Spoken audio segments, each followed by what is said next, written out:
ओके आगे कहे कि ये अटक जाता है। एक लाइन और आप सबके बीच में बोलूंगी, उसके बाद फिर हमारे कामेश्वर भगत जी को मैं मंच पे बुलाऊंगी ताकि वो हमारा जो ट्रस्ट है स्वच्छ अधिकार सम्मान ट्रस्ट, उसके बारे में 2 लाइन बोले। उसके बाद मैं यहीं पे हूँ। अच्छा ऐसा कैसा आवाज होता बुझा था कि बारिश होता। अच्छा मशीन चलता ओके। आइए कहे कि बात सुनो रात में हमारे एल्बम आए वाला सोबे श्रृंगार सिरा वाली के वही में के एक लाइन बा कहा था अपना बॉयफ्रेंड से कि सुना घर में तो मिलल बड़ा मुश्किल भइल बा, हम मोहल्ला में भी मिल नहीं की संगत में जना देख लेता लोग बाबू माई तक खबर पहुंच जाता। तो कहते हैं कि आवत नहीं हम मेला घूमे दशमी में, ठीक बा का पहिर के आवत नहीं वो बताओ तो के लिए कि भेंट होई अब के मेला कैसे कहले है कि आवत नहीं हो देखे माई के मूर्ति अपलक जींस पहनी पिया कुर्ती। डबल में चले सुन ला ध्यान से एकदम, हमारा चक्कर में की और से मत बैठ कर लियो। अरे आवत नहीं हो देखे माई के मूर्ति बलक जींस पहनी पिया कुर्ती हमके पहचान ली हसखी जी ये जी बोला से काजी आवाज आवे के चाहिए साफ पूर्व पड़ल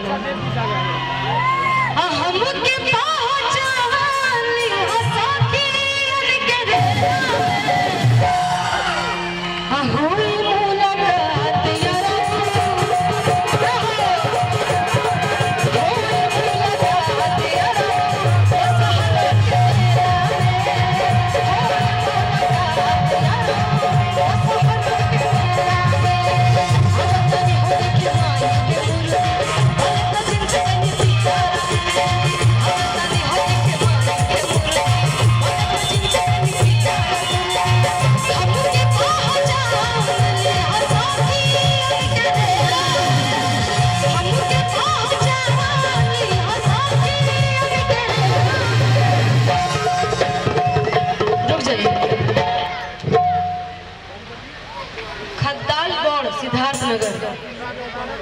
खद्दालगढ़ सिद्धार्थनगर 105 रुपया 105 रुपया के पुरस्कार का बाबा प्रणाम, ढेर सारा आशीर्वाद प्यार दुलार के कामना बेहतर आशीर्वाद बने रहे।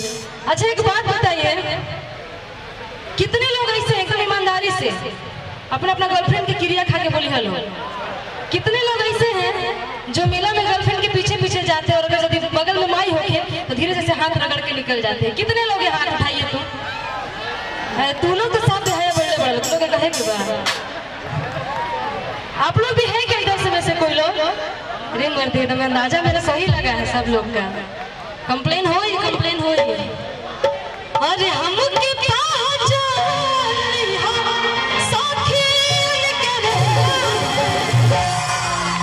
अच्छा वैसे लड़कियां भी साथ श्रृंगार करके इसीलिए जाते रहे कि 2-4 लौंडे ताड़ते रहे, नहीं ताड़ेंगे तो फिर श्रृंगार का मतलब ही क्या नहीं कर रहे थे? लिपस्टिक पाउडर खर्चा करके क्या फायदा कि हमके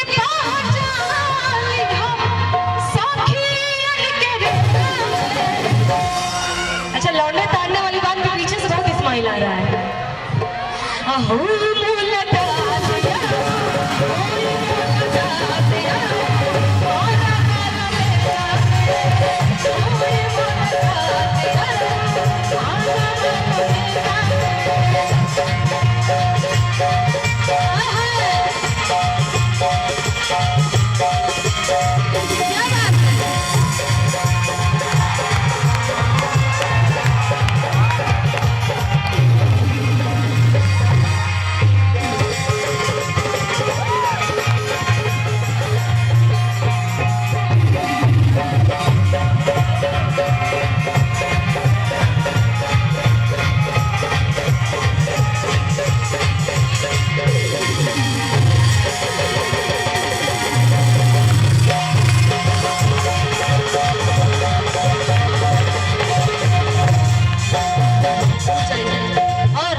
बाप रे इतना हिंदी कहाँ गए? कामेश्वर भगत जी को मैं चाहूंगी कि आप मंच पे आ जाइए। कामेश्वर जी ओके